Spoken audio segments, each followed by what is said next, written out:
The wine glass caught the light perfectly as Victoria raised it, her smile sharp enough to cut through the expensive crystal. "I'm the CEO. I can do whatever I want." She announced this at dinner, sitting across from me at the mahogany table I'd bought with the profits from our first year. The same table where we'd planned the company launch 15 years ago, back when she still asked for my opinion instead of dismissing it with a wave of her manicured hand. I watched her take another sip, studying the way her eyes gleamed with something that wasn't just wine. Arrogance in full bloom, as they say. The kind of arrogance that comes from forgetting where you started and who helped you get where you are. Is that so? I kept my voice level, cutting into my steak with deliberate precision. The knife moved smoothly through the meat, just like my thoughts were moving through the implications of her statement. Absolutely. Victoria leaned back in her chair, the queen surveying her domain. The board trusts my judgment completely. The company's never been more profitable. I've earned the right to make my own choices. Interpretation was everything in business, and I'd learned to read between the lines during our years together. When Victoria said the company, she meant more than quarterly reports and strategic planning. When she said, whatever I want, the emphasis carried weight that had nothing to do with corporate decisions. She meant her assistant, James Monroe, the 26-year-old with the perfect smile who worked late hours that coincidentally matched her schedule. She meant Carlos Rivera, her driver, who somehow required extensive consultation sessions in the back of the company sedan. She meant Derek Walsh, head of marketing, whose creative campaigns apparently demanded private brainstorming sessions at expensive hotels. Whatever she wanted included whoever she wanted. "You've certainly been putting in long hours lately," I said, taking a bite of the steak. It tasted like ash, but I kept chewing. "James seems dedicated too, always available when you need him." Her laugh tinkled like breaking glass. "James is ambitious. I like that in an employee. He's willing to do whatever it takes to succeed." The double meaning wasn't lost on me. Victoria had never been subtle, even back in college when I'd first met her in the business program. She'd been beautiful then, sharp and driven, with dreams bigger than our small town could contain. I'd fallen for that ambition, that hunger for something more. I'd even helped feed it. "And Carlos?" I asked, refilling my water glass. "He's been with the company, 3 years now? Very accommodating driver." "Carlos understands service." Victoria's smile widened. "He takes me wherever I need to go, whenever I need to get there. No questions asked." I nodded, filing away every word. In business, information was currency, and my wife was paying me in pure gold without realizing it. The oversight in her declaration was glaring, at least to someone who knew where to look. Victoria had gotten comfortable in her role, comfortable enough to forget the fine print that had made it all possible. She sat in that leather chair, signed those documents, made those decisions, and commanded that respect because of a foundation she hadn't built alone. What she forgot, what her wine-soaked confidence had apparently erased from memory, was simple. I owned 51% of her company. Silent partner since the founding, invisible on the letterhead that bore her name in elegant script, absent from the corporate website that featured her professional headshots and carefully crafted biography, but visible, undeniably visible, on the charter documents filed with the state. The initial capital had come from my construction business, the one I'd built from nothing after dropping out of college to support us both. While Victoria finished her degree and dreamed of corner offices, I'd been pouring concrete and framing houses, saving every dollar for the day when her dreams could become our reality. When that day came, when she graduated with honors and a head full of business plans, I'd been ready. The seed money, the startup costs, the first year's operating expenses, all of it came from Ashford Construction. All of it came from me. But Victoria wanted to be the face of the company, and I'd been happy to let her have that spotlight. I preferred working with my hands anyway, building things that would last. so we'd structured it carefully. She'd be the CEO, the public leader, the one who gave interviews and attended conferences. I'd remain the majority shareholder, the silent partner who kept the books balanced and the lights on. It had worked beautifully for 15 years. Victoria's talent for leadership combined with my business sense and financial backing had created something remarkable. Ashford Enterprises had grown from a two-person startup to a regional powerhouse with over 200 employees and annual revenues in the 8-figure range. Somewhere along the way, though, Victoria had started believing her own press releases. She'd begun to think the company existed because of her vision alone, forgetting the foundation that made everything possible. She'd started making unilateral decisions, taking liberties with company resources and apparently with company personnel. "Derek's been working late too," I mentioned, watching her reaction carefully. "His wife mentioned it at the grocery store, said he's barely been home this month." Victoria's fork paused halfway to her mouth. "Derek's heading up our biggest campaign launch. It requires total dedication." "I'm sure it does." I smiled, letting the silence stretch between us. His wife seemed a little frustrated about all the overnight strategy sessions. "Business requires sacrifice," Victoria said, her voice taking on the crisp tone she used with difficult clients. "Not everyone understands what it takes to succeed at this level." She was right about that. Not everyone understood what it took, but I did. I understood exactly what it took, because I'd been taking it for 15 years. I'd taken the risk, invested the capital, and trusted my wife to build something worthwhile with the opportunity I'd provided. Now she was using that opportunity to build something else entirely. Discovery came in pieces, like assembling a jigsaw puzzle where each new piece revealed more of a picture I didn't want to see. The first piece had been James, Victoria's assistant, who apparently couldn't keep his mouth shut when talking to his girlfriend Sarah at the coffee shop down the street from our office. Sarah worked as a receptionist at my lawyer's office, and she'd mentioned James's boasting during one of my routine visits to review contracts. "That boyfriend of mine thinks he's hot stuff," she'd laughed, not knowing the connection. "Says his boss treats him real special, gives him all kinds of bonuses and perks, acts like he's running the company himself." The second piece came from Carlos Rivera's brother Miguel, who worked part-time for my construction crew. Miguel had a habit of sharing family gossip during lunch breaks, and Carlos apparently had a habit of bragging about his easy job and generous boss. "My brother says his boss lady takes real good care of him," Miguel had mentioned while we were eating sandwiches on a job site. "Company car, overtime pay, lots of private meetings to discuss his performance. Says she appreciates a man who knows how to handle himself professionally." The third piece arrived courtesy of Derek Walsh's wife Jennifer, who'd cornered me at the supermarket with the desperate look of a woman who needed someone to listen. "I don't know what's gotten into Derek lately," she'd confided, her voice tight with frustration. "He's never home, always has some emergency meeting or client dinner. When he is around, he's distracted, like his mind is somewhere else entirely." Information travels in small towns, especially when people don't realize they're sharing it with someone who has a vested interest in the details. Victoria's employees saw me as the CEO's husband, a peripheral figure who occasionally showed up at company events but had no real involvement in daily operations. They had no idea they were talking to the man who actually owned the company they worked for.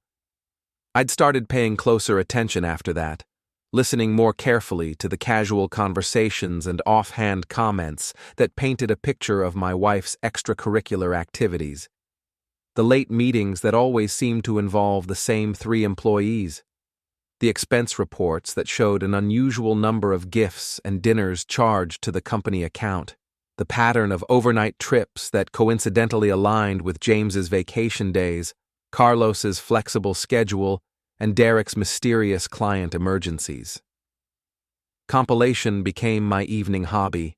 After Victoria fell asleep, exhausted from her busy days of running the company and her busier nights of entertaining her staff, I'd sit in my home office and organize the information I'd gathered. Dates, when Victoria claimed to be working late, cross-referenced with security logs that showed James's car in the parking lot until morning, times when she'd needed Carlos for urgent transportation, matched with credit card receipts from hotels across town, locations where Derek had supposedly met with clients compared with restaurant reservations made under Victoria's name. The pattern was clear, methodical, and damning. 3 separate relationships running simultaneously, each one carefully scheduled to avoid overlap.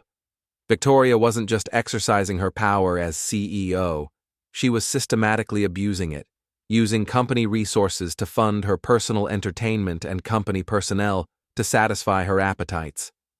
I gathered testimonies from each source, documenting every conversation and cataloging every piece of evidence. Sarah's stories about James's boasting, Miguel's reports of Carlos's bragging, Jennifer's complaints about Derek's absence, security footage that showed cars in the parking lot during supposed client meetings, credit card statements that revealed a pattern of expensive gifts purchased with company funds. The CEO was busy indeed, but not with the kind of business that would benefit our shareholders. As I sat across from her at dinner, watching her raise that wine glass in a toast to her own power, I realized Victoria had made a crucial error.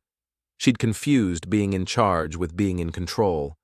She'd mistaken having authority with having ownership. She was about to learn the difference. Preparation required patience, something I'd learned during my years in construction. You don't just swing a hammer and hope for the best. You measure twice, cut once, and make sure your foundation is solid before you start building anything that matters. The board meeting was scheduled for quarterly review in 3 weeks, part of our regular cycle of corporate governance that Victoria had grown comfortable with over the years. These meetings had become routine for her: present the numbers, discuss strategic initiatives, receive approval for her decisions, and move forward with whatever plans she'd developed. What Victoria didn't realize was that I'd been attending these meetings from the beginning, not as her husband tagging along, but as the majority shareholder exercising my legal right to participate in corporate governance. The other board members knew my role, even if Victoria had started treating me like decorative furniture. The normal agenda included financial reports, operational updates, and strategic planning discussions. Normal attendees included the 5-member board of directors, Victoria as CEO, and myself as primary investor. Nothing to suggest abnormal revelations were coming. Perfect cover for what I had planned. I spent the intervening weeks building my case with the same methodical approach I used for construction projects. Every piece of evidence was verified, every source was documented, every claim was backed up with hard proof.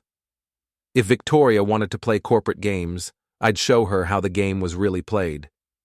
The first step was reviewing our employee handbook and corporate policies, documents I'd helped draft when we established the company.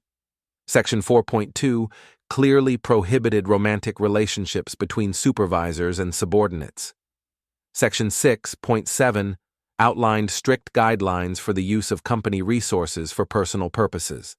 Section 8.3 detailed the procedures for investigating ethical violations and the potential consequences for policy breaches.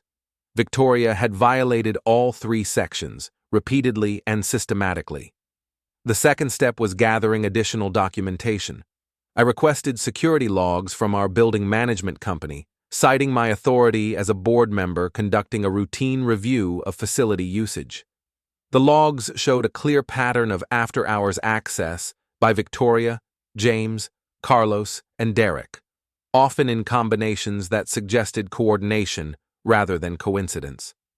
I obtained credit card statements for all company accounts, reviewing every transaction for the past 18 months. The pattern of personal purchases was obvious: expensive jewelry charged to the marketing budget, luxury hotel stays categorized as client entertainment, restaurant bills that far exceeded any reasonable business meal allowance. I interviewed key employees, framing my questions as part of a general operational review. The administrative staff confirmed unusual scheduling patterns. The accounting department noted irregularities in expense reporting. The human resources manager mentioned several informal complaints about favoritism and unprofessional conduct. The third step was consulting with our corporate attorney, Nina Patel, who'd handled our legal affairs since the company's founding.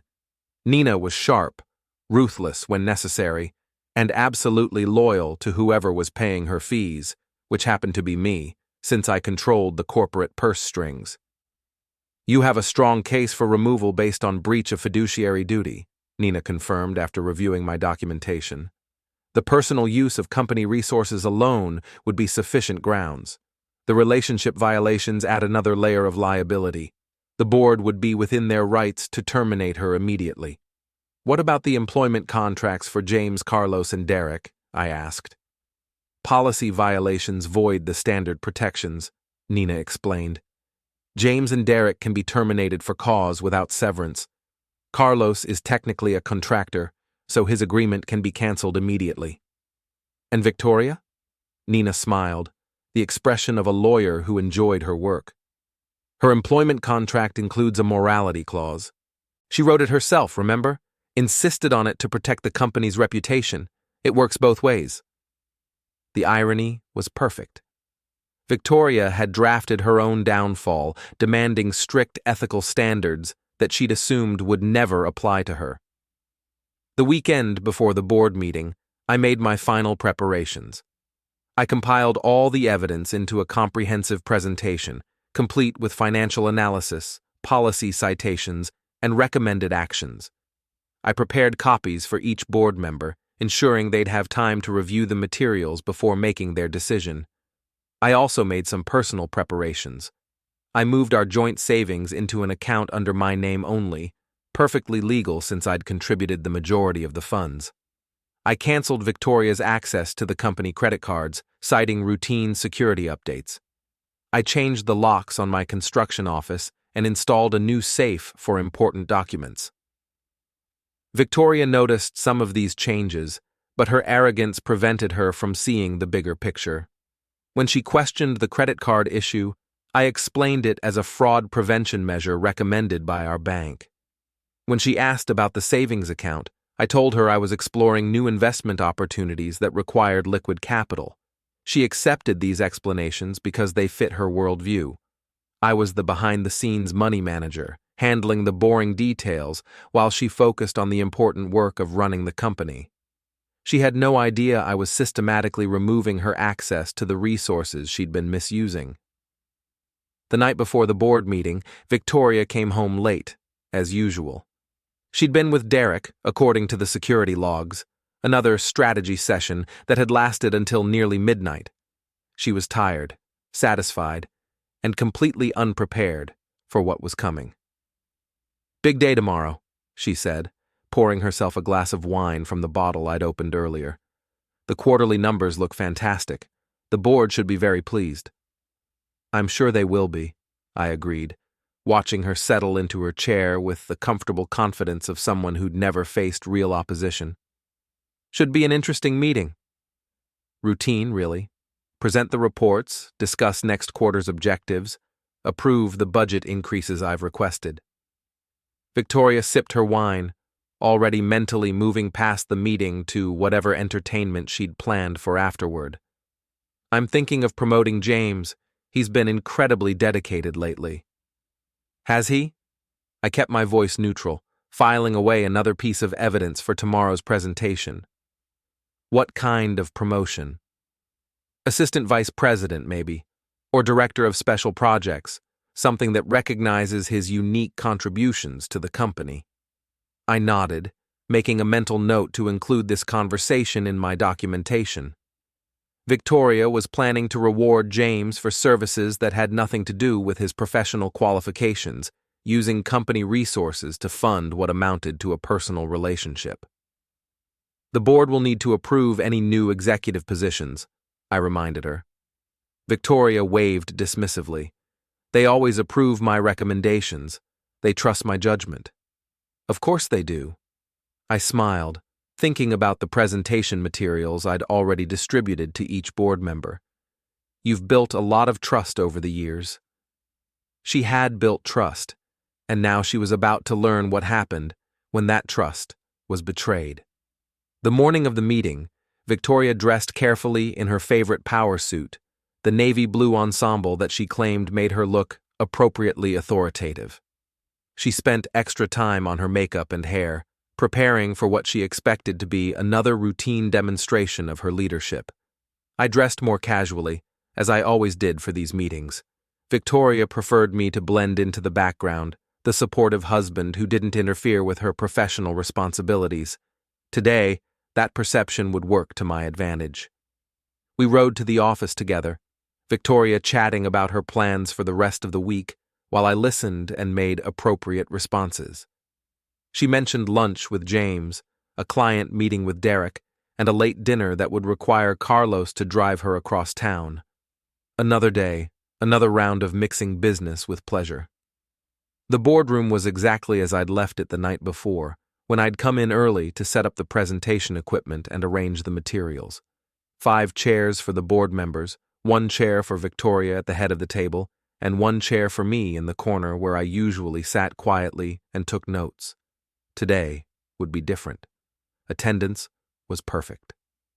All 5 board members arrived promptly at 9 o'clock, each carrying the packet of materials I'd provided. Victoria walked in confident, the queen of her domain, greeting each member with her practiced professional smile. She didn't notice the extra agenda item I'd added to the meeting schedule, or the way the board members' responses seemed more reserved than usual.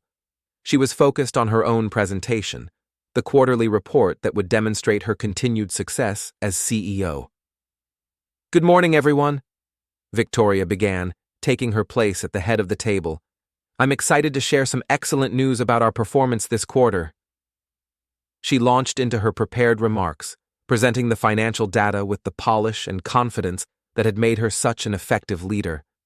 The numbers were indeed impressive: revenue up 12%, profit margins holding steady, client satisfaction ratings at an all-time high. Under normal circumstances, the board would have been pleased with these results. Today, they listened politely, but without their usual enthusiasm. They'd already seen the other side of the story, the documentation that revealed how Victoria had achieved some of these results and what it had cost the company in terms of ethical standards and employee morale. "Questions?" Victoria asked, finishing her presentation with a satisfied smile. Board Chairman Robert Chen cleared his throat. "Actually, Victoria, we have some additional business to discuss today. Alexander has requested time to address some concerns about company operations." Victoria's smile faltered slightly as she turned to look at me. For the first time, she seemed to notice that I wasn't sitting in my usual corner chair. I was standing at the presentation podium with my own set of materials and a laptop connected to the room's display screen. "Alexander?" Her voice carried a note of confusion, mixed with the first hint of concern. "What kind of concerns?" I stood up, moving to the front of the room with the same calm confidence I brought to construction sites when there was a problem that needed addressing. "New business, Victoria. Leadership conduct review." Her smile started to fade as the implications of my words began to register. The board members shifted in their chairs, their attention now focused entirely on me instead of her quarterly report. "I don't understand," Victoria said, but her voice suggested she was beginning to understand all too well. "You will," I replied, turning on the display screen and pulling up the first slide of my presentation. "Let's start with a review of our corporate policies regarding ethical conduct and the appropriate use of company resources." The screen filled with documentation that painted a picture Victoria had never intended anyone to see. Financial records, security logs, witness statements, and policy violations arranged in a comprehensive timeline that showed exactly how the CEO had been conducting her business. Victoria tried to interrupt before I'd even begun. "This is highly irregular. I don't know what Alexander thinks he's discovered, but—" Board Chairman Robert Chen raised his hand, cutting her off mid-sentence. "Let him finish, Victoria. As majority shareholder, Alexander has the right to present concerns to the board." The reminder of my actual role in the company hit Victoria like a physical blow. I watched her face as the reality of the situation began to sink in. She'd gotten so comfortable in her CEO role that she'd forgotten the basic corporate structure that made her authority possible. Majority shareholder had certain privileges, and I was about to use every one of them. Over the past 18 months, I began, my voice carrying the same steady tone I used when explaining construction problems to clients. There has been a pattern of policy violations and misuse of company resources that requires board attention. The first slide showed our employee handbook, specifically the sections dealing with workplace relationships and ethical conduct. I'd highlighted the relevant passages in red, making them impossible to ignore. Section 4.2 prohibits romantic relationships between supervisors and subordinates, I read aloud. Section 6.7 restricts the use of company resources for personal purposes. Section 8.3 outlines the consequences for violating these policies. Victoria found her voice again. Alexander, this is ridiculous. You can't just make accusations without evidence, I interrupted, clicking to the next slide. Let's review the evidence. The screen filled with security footage timestamps showing Victoria's car in the company parking lot alongside James Monroe's vehicle on 17 different occasions when both had claimed to be working late on urgent projects. The timestamps showed arrivals within minutes of each other and departures the following morning. James Monroe, assistant to the CEO, I explained to the board. Hired 3 years ago with minimal experience, but impressive enthusiasm for overtime work. Board member Patricia Williams leaned forward, studying the data. These are overnight stays? Correct. Cross-referenced with building security logs and confirmed by maintenance staff who noted unusual activity in the executive offices during these periods. Victoria's face had gone pale, but she wasn't finished fighting. Those were legitimate work sessions. We were preparing for major client presentations. Interesting theory, I said, clicking to the next slide. Here are the client presentation schedules for the same time periods. No major presentations within 2 weeks of any of these overnight sessions. The evidence was methodical, overwhelming, and impossible to dismiss. I'd learned from my construction work that when you're tearing down something that's structurally unsound, you need to be thorough. Half measures just leave dangerous pieces that can collapse later. The next series of slides documented Victoria's relationship with Carlos Rivera, her driver. Credit card receipts showed luxury hotel charges on days when Carlos was supposedly providing transportation for client meetings. The hotels were all in the opposite direction from our known clients, and the charges included room service for 2, spa treatments, and other amenities that had nothing to do with business transportation. Carlos Rivera has been our primary corporate driver for 3 years, I explained. His contract specifies transportation services for business purposes. These receipts suggest an expanded interpretation of that role. Board member James Patterson studied the financial data with the expression of an accountant who'd found a significant discrepancy. These charges total nearly $40,000 over 18 months. Company funds used for personal entertainment, I confirmed, in direct violation of Section 6.7 of our corporate policy. Victoria tried a different approach, her voice taking on the commanding tone she used with difficult employees. This is a witch hunt, and I won't stand for it. Alexander is clearly jealous of my success and trying to undermine my authority. Your authority? I smiled, clicking to a slide that showed the corporate ownership structure. Let's clarify the source of that authority. The pie chart was simple and devastating. Ashford Enterprises ownership, Alexander Ashford, 51%. Victoria Ashford, 24%. Other investors, 25%. The numbers told the story that Victoria had apparently forgotten or chosen to ignore. I am the majority shareholder of this company, I stated clearly. Victoria serves as CEO at the pleasure of the board, which I control through my ownership position. Her authority exists because I have allowed it to exist. The room fell silent except for the hum of the air conditioning system. Victoria stared at the screen as if seeing the ownership structure for the first time, though she'd signed the documents that created it 15 years earlier. Board member Susan Rodriguez broke the silence. Continue with your presentation, Alexander. The third relationship was the most damaging because Derek Walsh was married, and his wife Jennifer had been asking questions around town about his unusual work schedule. I presented the evidence methodically: hotel receipts, restaurant charges, gifts purchased with company funds, and a pattern of overnight trips that coincided with Derek's absences from home. Derek Walsh, head of marketing, married father of two, I said, letting the implications speak for themselves. His wife has expressed concern about his work schedule to several community members, including myself. Victoria's composure finally cracked. You've been spying on me, gathering gossip from around town like some kind of private investigator. I've been protecting my investment, I corrected. When the majority shareholder receives information suggesting corporate misconduct, he has a fiduciary duty to investigate and take appropriate action.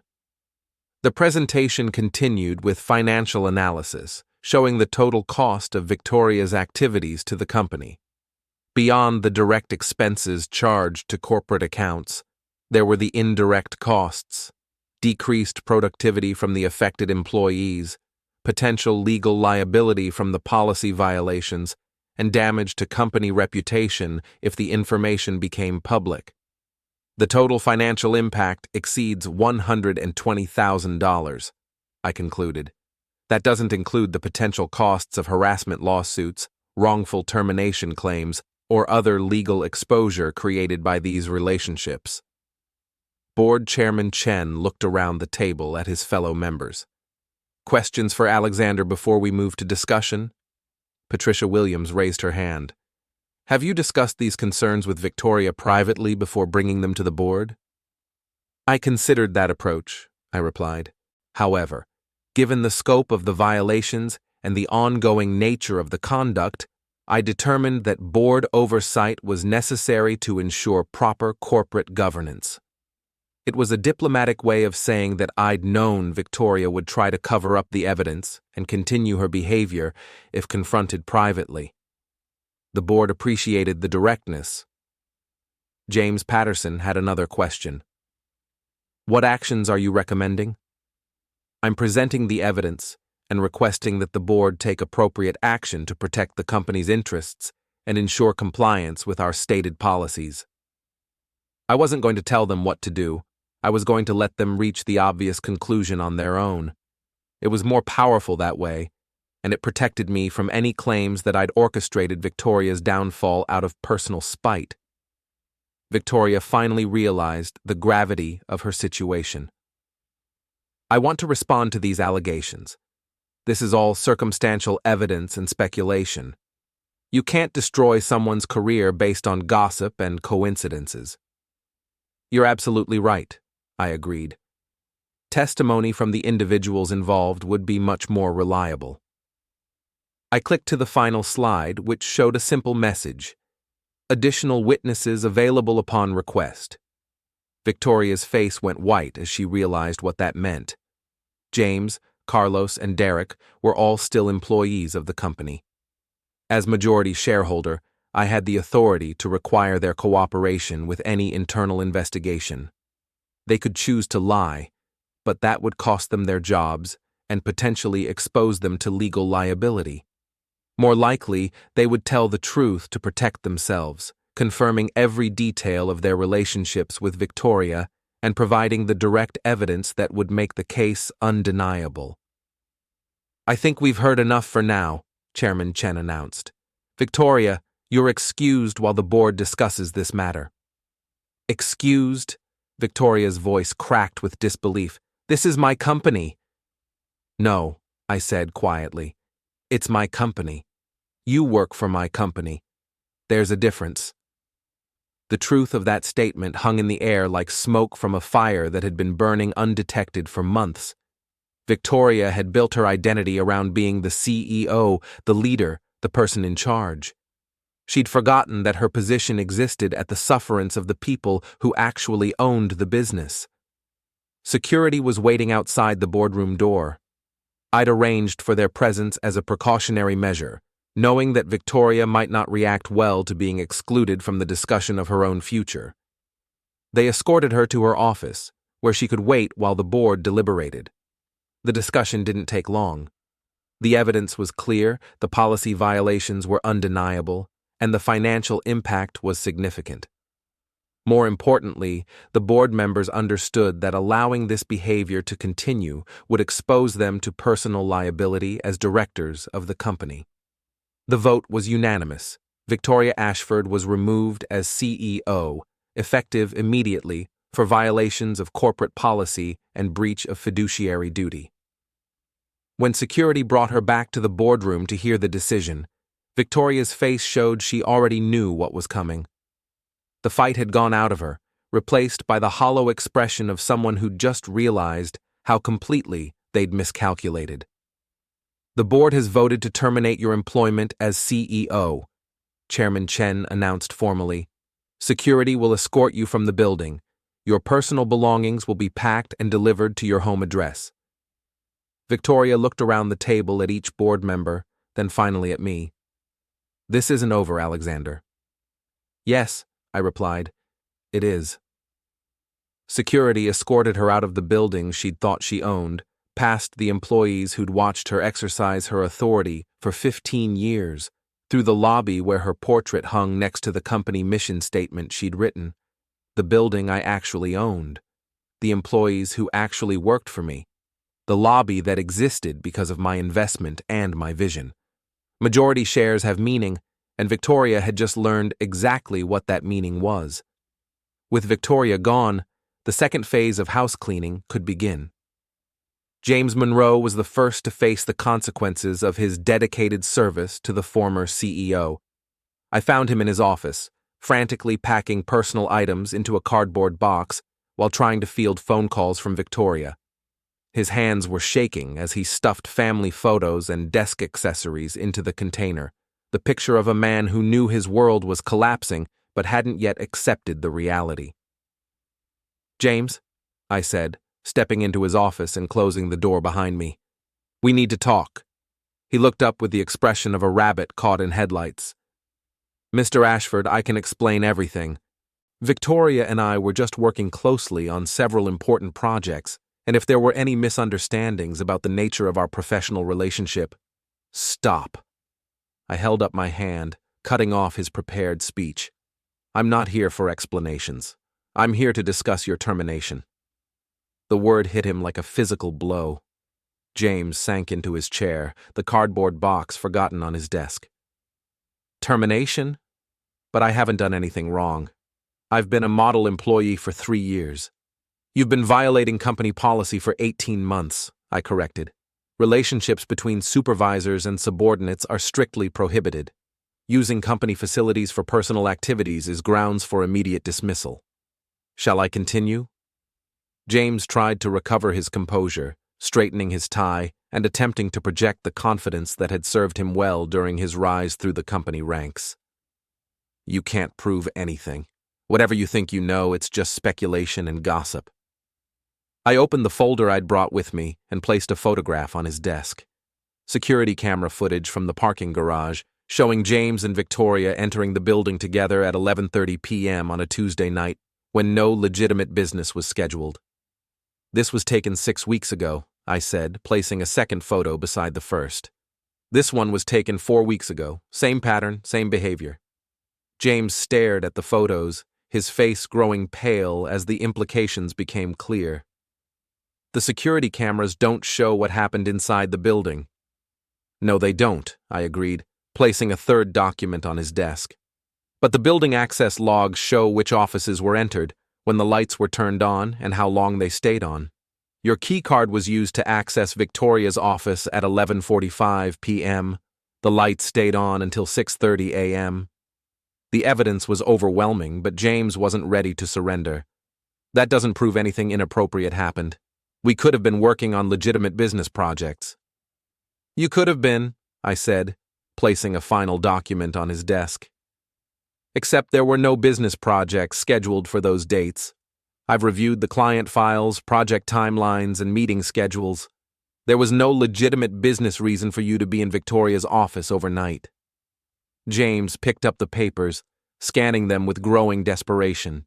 He'd been caught in a web of his own making, trapped by the very systems and procedures that were supposed to protect the company from exactly this kind of misconduct. "What do you want?" he asked finally, his voice barely above a whisper. "I want you to clean out your desk and leave the building," I replied. "Your employment is terminated for cause, effective immediately. No severance, no references, no future contact with company personnel." "You can't do this to me," James protested, his voice rising with panic. "I have bills to pay, responsibilities. I need this job." "You should have thought about that before you decided to sleep with your boss," I said, standing up and moving toward the door. "Security will escort you out when you're finished packing." James tried one last, desperate gambit. "Victoria won't let this happen. She'll fight for me. Protect me. We have a relationship that goes beyond just business." I paused at the door, looking back at him with something that might have been pity. "Victoria is gone, James. She was escorted out of the building an hour ago. Her employment was terminated by the board of directors. She can't protect you because she can't protect herself." The reality of his situation finally hit him with full force. James slumped in his chair, the fight going out of him like air from a punctured balloon. He'd bet his career on a relationship with someone who'd turned out to have no real power, and now he was paying the price for that miscalculation. "This isn't fair," he whispered. "Fair?" I turned back to face him fully. "You think it's fair to use company resources for personal entertainment? You think it's fair to break policies meant to protect other employees? You think it's fair to exploit a position of trust for personal gain?" James had no answer for that, because there was no answer. He'd made his choices, and now he was living with the consequences. "Finish packing," I said. "Security will be here in 10 minutes. Carlos Rivera was waiting in the lobby when I came downstairs, his company uniform crisp and his expression carefully neutral. He'd been summoned for an emergency meeting with the new management, though he didn't yet know what that meant for his future. "Carlos," I said, gesturing toward a private conference room. "Thank you for coming in on short notice." "No problem, Mr. Ashford," he replied, following me into the room. "Is everything okay? I heard there was some kind of board meeting this morning, and Victoria hasn't been answering her phone." "Victoria is no longer with the company," I said, closing the door and taking a seat across from him. "Her employment was terminated this morning for policy violations." Carlos's carefully maintained composure slipped for just a moment, revealing the concern underneath. "Policy violations? What kind of policy violations?" "The kind that involve misusing company resources and engaging in inappropriate relationships with employees," I replied, watching his reaction carefully. His face went through a series of expressions: confusion, recognition, fear, and finally resignation. Carlos was street smart enough to understand the implications of what I was saying, and experienced enough to know when he'd been caught. "I don't know what you think you know," he said carefully, "but my relationship with Victoria has always been strictly professional. I provide transportation services as specified in my contract." "Transportation services," I repeated, opening the folder I'd brought with me. "Is that what you call the overnight stays at the Marriott downtown? The weekend trips to the mountain resort? The private dinners at restaurants that happen to be in the opposite direction from any of our business clients?" Carlos stared at the credit card receipts I'd spread across the table, his face growing darker as he realized the scope of the evidence against him. Those were legitimate business expenses. Victoria had client meetings, and I provided transportation as requested. "Which clients?" I asked, pulling out a second set of documents. "Because I've contacted every business associate we have in this region, and none of them recall meeting with Victoria on any of these dates." The silence stretched between us as Carlos calculated his options. He could continue lying, but the evidence was overwhelming. He could tell the truth, but that would confirm his violations of the company contract. Either way, his employment was finished. "What happens now?" he asked finally. "Your contract is terminated immediately," I replied. "Company vehicle, credit cards, and access badges must be returned before you leave the building today." Carlos nodded slowly, accepting the inevitable with more grace than James had shown. "And if I refuse to return the company property?" "Then it becomes a police matter," I said simply. "Theft of company assets, misuse of corporate credit accounts, possible fraud charges depending on how creatively the prosecutor wants to interpret your expense reports." He understood the message. Carlos had been around long enough to know that fighting would only make his situation worse. He reached into his pocket and placed the company credit card and building access badge on the table, then pulled out the keys to the company sedan. "The car is in the parking garage," he said.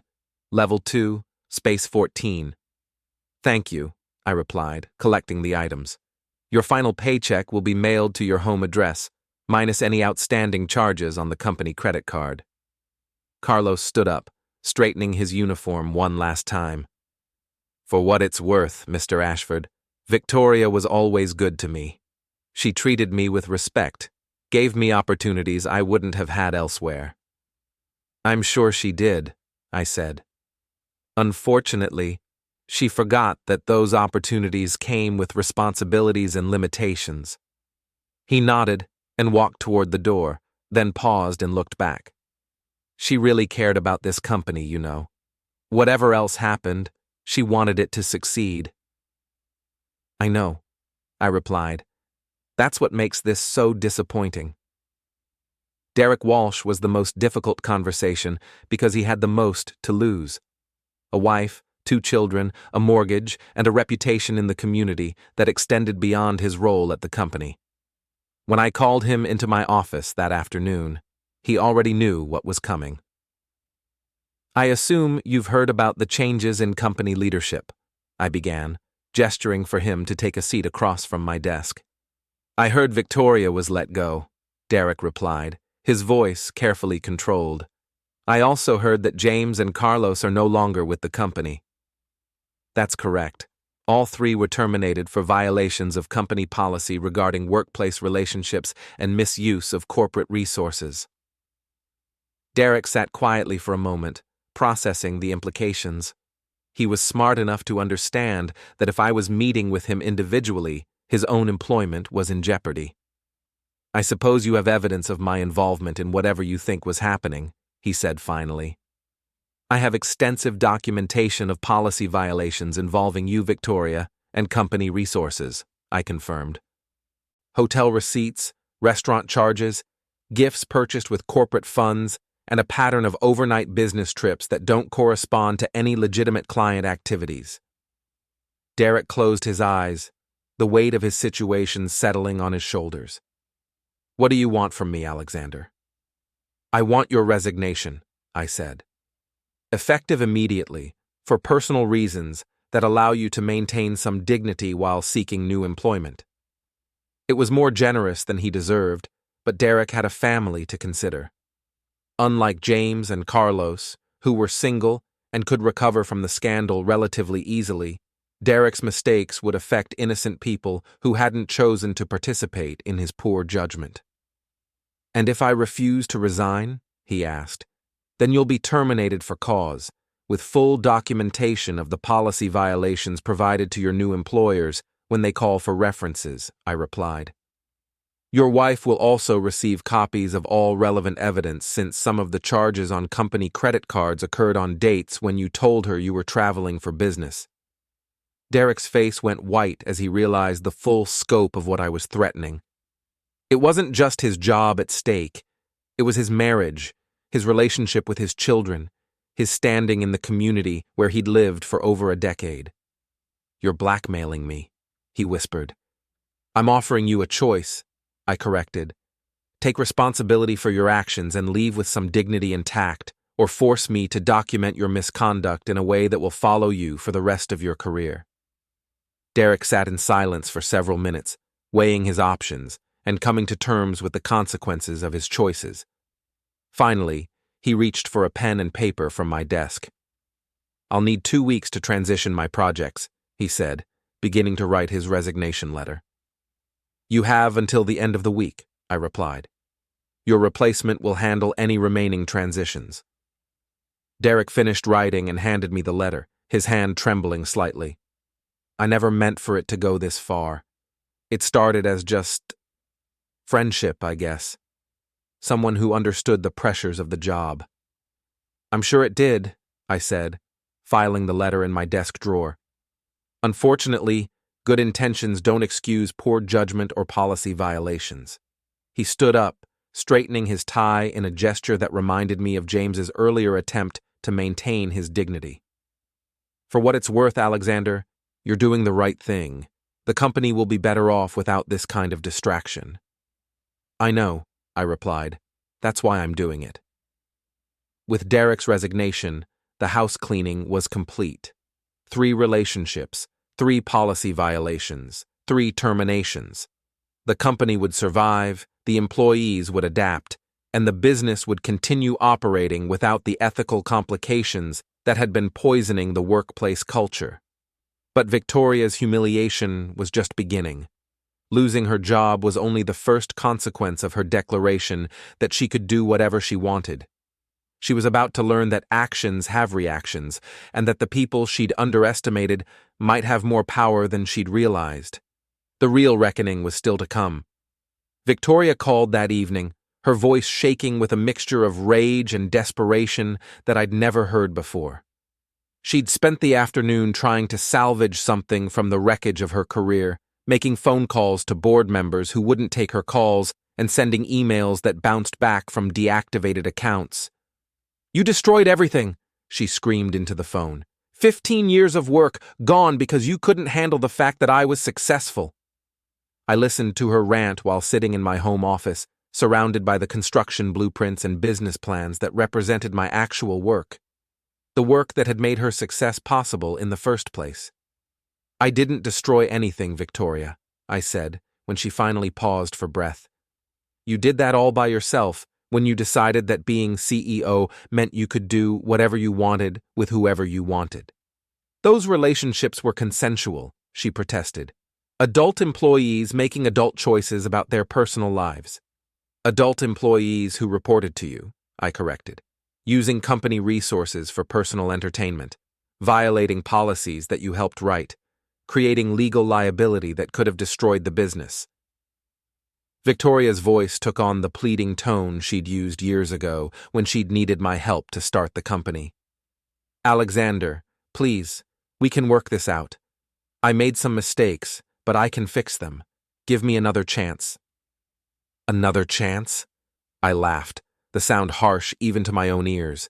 "You had 15 years of chances, Victoria. You had my trust, my money, my support, and my love. You threw it all away for 3 meaningless affairs with employees young enough to be your children." "They weren't meaningless." The words slipped out before she could stop them, revealing more than she'd intended about her true feelings. "No," I agreed. "They weren't. They were calculated, deliberate choices to abuse your power and betray your responsibilities. That's actually worse than meaningless. That's malicious." The silence stretched between us, filled with 15 years of shared history that had been poisoned by her recent choices. Finally, Victoria found her voice again, but the pleading tone was gone, replaced by the cold anger of someone who'd run out of options. "This isn't over," she said. "I'll fight this. I'll sue the company, challenge the board's decision, expose your vindictive behavior to everyone who'll listen." "You're welcome to try," I replied. "But before you do, you might want to consider what a public legal battle would reveal about your conduct. Every detail, every receipt, every witness statement would become part of the public record." Victoria fell silent as the implications sank in. A lawsuit would mean depositions, document discovery, and testimony from James, Carlos, and Derek about the exact nature of their relationships with her. The scandal would follow her for the rest of her career, making it impossible to find comparable employment anywhere in the region. "You planned this," she whispered. "You've been planning this for months, gathering evidence, building a case against me." "I've been protecting my investment," I corrected. "When I started noticing irregularities in company operations, I investigated. When I discovered policy violations, I documented them. When the violations continued, I took action to protect the business." "Your investment," Victoria repeated bitterly. "That's all this company ever was to you, wasn't it? Just another construction project. Another way to make money." "No," I said quietly. "It was our dream, Victoria. The future we planned together, the legacy we were going to build. You're the one who turned it into just another way to satisfy your appetites." The conversation ended with Victoria hanging up on me, but I knew it wouldn't be the last contact.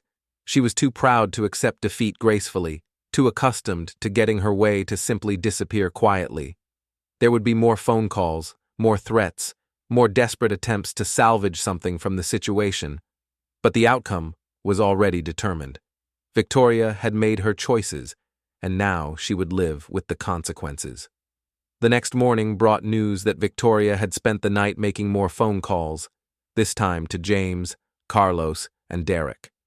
She was trying to rally her former lovers to support her version of events, to present a united front against what she was calling my vindictive persecution. The strategy backfired spectacularly. James, Carlos, and Derek had their own reputations to protect, their own futures to consider. None of them were willing to publicly acknowledge their relationships with Victoria, especially now that those relationships had cost them their employment. James had already left town, returning to his home state where his family could help him find new employment. Carlos was exploring opportunities with other transportation companies, emphasizing his professional driving record while avoiding any mention of his most recent employer. Derek was focusing on his family, trying to repair the damage his choices had done to his marriage. None of them wanted to be dragged into a public battle that would only remind potential employers and community members of their poor judgment. Victoria found herself isolated, abandoned by the same people she'd thought would stand by her when the situation became difficult. The relationships that had seemed so important, so worth the risk of violating company policy, turned out to be as shallow and self-serving as I'd suspected. By the end of the week, Victoria had exhausted her options for fighting the board's decision. Her lawyer had reviewed the evidence and advised her that a wrongful termination lawsuit would be expensive, time-consuming, and unlikely to succeed. The documentation of policy violations was too extensive, the financial evidence too clear, and the witness statements too damaging. She was finished, and she knew it. The final confrontation came on a rainy Thursday evening, 3 weeks after the board meeting that had changed everything. Victoria appeared at my front door, soaked from the storm and looking older than I'd ever seen her. The confident CEO was gone, replaced by a woman who'd lost everything she'd thought defined her. "Can I come in?" she asked, her voice barely audible over the sound of rain on the porch roof. I stepped aside, letting her enter the house we'd shared for 15 years. She stood dripping in the foyer, looking around at the furniture we'd chosen together, the photographs that documented our life as a couple, the physical evidence of what we'd built before she'd torn it down. "I've been thinking," Victoria said, following me into the living room, "about what you said, about choices and consequences." I waited for her to continue, curious to hear what conclusion she'd reached after 3 weeks of facing the reality of her situation. "I think I understand now," she continued, settling into the chair across from me. "You didn't just take away my job, you took away my identity, my sense of who I was and what I was worth." "I didn't take anything," I replied. "You gave it away when you decided that being CEO meant you could ignore the rules that apply to everyone else." Victoria nodded slowly, accepting the truth of that statement. "I got caught up in the power, didn't I? Started believing that I was special, that I deserved whatever I wanted." You were special, I said. You had talent, intelligence, and the opportunity to build something meaningful. You chose to waste those gifts on meaningless affairs with employees who saw you as a stepping stone to advancement. They didn't see me that way, Victoria protested, but her voice lacked conviction. Didn't they? I pulled out my phone and showed her a text message that had been forwarded to me by a mutual acquaintance. This is from James, sent to his girlfriend 3 days after he was fired. The old lady finally got what was coming to her. Should have known better than to think she could protect me when the real boss decided to clean house. Victoria stared at the message, her face crumbling as she realized how James really viewed their relationship. The young man she'd thought cared about her had seen her as nothing more than a convenient path to career advancement, someone to be discarded when the situation became inconvenient. Carlos said something similar to his brother, I continued. Called you a rich lady with more money than sense, who was easy to manipulate because you were so desperate for attention. Each revelation hit Victoria like a physical blow, stripping away the last of her illusions about the relationships she thought were worth destroying her marriage and career. The men she'd risked everything for had never respected her, never cared about her as anything more than a source of financial benefit and professional advancement. And Derek? She asked, though she clearly didn't want to hear the answer. Derek told his wife the truth when she confronted him with the evidence, I said. Explained that he'd gotten involved with his boss because he thought it would lead to promotions and raises. Said he never had any real feelings for you, just saw an opportunity to advance his career. Victoria sat in silence, absorbing the full scope of her humiliation. The relationships she'd valued more than her marriage, her integrity, and her professional reputation had been based on lies and exploitation from the very beginning. I've lost everything, she whispered. My job, my reputation, my self-respect. And for what? For 3 men who never cared about me at all. You lost those things because you chose to risk them, I replied. Nobody forced you to violate company policy or misuse corporate resources. You made those decisions because you thought you were powerful enough to get away with anything. Victoria looked up at me with tears in her eyes, the first genuine emotion I'd seen from her since the whole situation began. What happens now, Alexander? Where do I go from here? It was a fair question. Victoria was 45 years old, with a reputation that would make finding comparable employment nearly impossible. The scandal would follow her wherever she went, a permanent reminder of her poor judgment and ethical failures. You start over, I said. Find a new career, maybe something that doesn't involve managing other people. Learn to live within your means instead of spending money that doesn't belong to you. Figure out who you are when you're not defined by a job title and corporate authority. And us, she asked. Is there any chance we could work things out, rebuild what we had? I looked at the woman I'd loved for 20 years, the person I'd supported through college and helped build a successful business, the partner who'd shared my dreams and ambitions. That person was still there, buried under the arrogance and entitlement that had corrupted her judgment. But trust, once broken, was almost impossible to repair.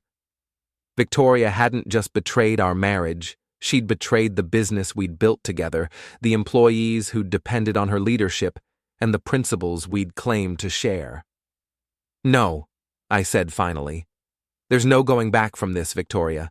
You made your choices, and now we both have to live with the consequences. She nodded, accepting the finality of my decision. I suppose I deserve that. You deserve the opportunity to learn from your mistakes and become a better person, I replied. But that's something you'll have to do on your own. Victoria stood up, moving toward the door with the slow, careful steps of someone who'd aged years in a matter of weeks. At the threshold, she turned back one last time. I'm sorry, Alexander, for all of it. You deserved better than what I became. Yes, I agreed. I did. But more importantly, you deserved better than what you became. The woman I married would never have made the choices you made. Victoria walked out into the rain, leaving behind 15 years of shared history and the wreckage of everything we'd built together. I watched her drive away, knowing it would be the last time I saw her as anything more than a cautionary tale about power, corruption, and the price of forgetting where you came from. The house felt different after she left, quieter, but somehow more peaceful. The tension that had been building for months was finally gone, replaced by the calm that comes after a storm has passed and the damage has been assessed. I returned to my office and opened the folder containing the new organizational chart for Ashford Enterprises.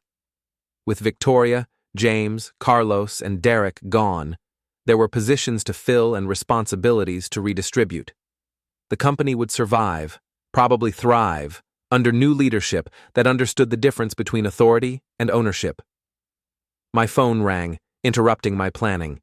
It was Chairman Chen, calling with news about the board's search for a new CEO. "We've identified several strong candidates," he reported. "All of them have excellent credentials and clean backgrounds. No ethical issues, no policy violations, no conflicts of interest." "Good," I replied. "Schedule interviews for next week. I want to meet each candidate personally before we make a decision. Of course, as majority shareholder, you'll have final approval on the selection." Majority shareholder. The title that Victoria had forgotten, the power she'd underestimated, the authority that had ultimately brought down her kingdom of arrogance and entitlement. She'd said she could do whatever she wanted because she was the CEO. She'd been wrong about that, just as she'd been wrong about so many other things. The CEO served at the pleasure of the shareholders, and I was the shareholder who mattered most.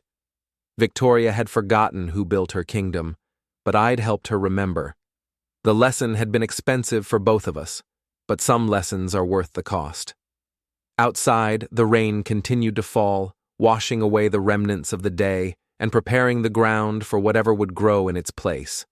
Tomorrow would bring new challenges, new opportunities, and new people to trust with the responsibility of leadership.